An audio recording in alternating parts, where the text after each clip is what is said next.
మానస సరోవరంలో బ్రాహ్మీ ముహూర్తంలో దేవతలందరూ నక్షత్ర స్వరూపంగా వచ్చి స్నానం ఆచరిస్తారంటారు. అసలు వాస్తవమా? మీరు ఎప్పుడన్నా చూసారా గురువు గారు? మానస సరోవరంలో నక్షత్ర రూపంలో దేవత వచ్చి స్నానం చేసేటువంటి తరుణం మనకు పురాణాలు ఇతిహాసాలు చెప్పడమే కాదండి, ప్రత్యక్ష సాధనలో కూడా ఆ బ్రాహ్మీ ముహూర్తం అనగా 3-3:30 ప్రాంతంలో నుంచి 4:30-5 ప్రాంతంలో నక్షత్ర రూపంలో మనకు దర్శనమిచ్చినటువంటి భాగ్యం కలిగింది. 2011 సంవత్సరంలో మేము ప్రయాణం చేసి మేము ఆ రోజున అభిషేక కార్యక్రమం అంతా కూడా రాత్రి 10:30-11 అయిపోయింది.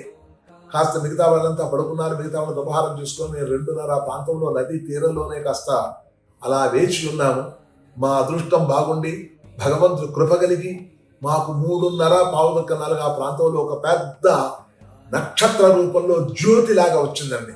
ఒక్కసారి వర్షం పడుతున్నప్పుడు మేఘావృతమైనటువంటి అప్పుడు ఎలా సౌండ్ వస్తుందో ఆ సౌండ్తో జ్యోతి రూపంలో రావటంతోనే ఆ చుట్టుపక్కలన్నీ కూడా అడవి కుక్కలు ఉంటుంటాయి, వాటికి పవర్ ఎక్కువ ఉంటుంది. దృష్టి దగ్గర ఒక 1/2 కిలోమీటర్ వరకు ఆ పవర్ కనిపిస్తుంది.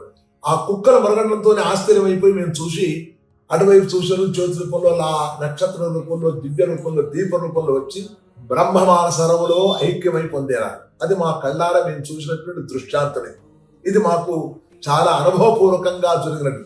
ఆ జన్మకు ఆ సంస్కారానికి ఆ సంవత్సరానికి మాకు పూర్వజన్మ సుకృత కర్మ వల్ల ఆ దర్శన భాగ్యం జరిగిందని పరమానంద పడడం.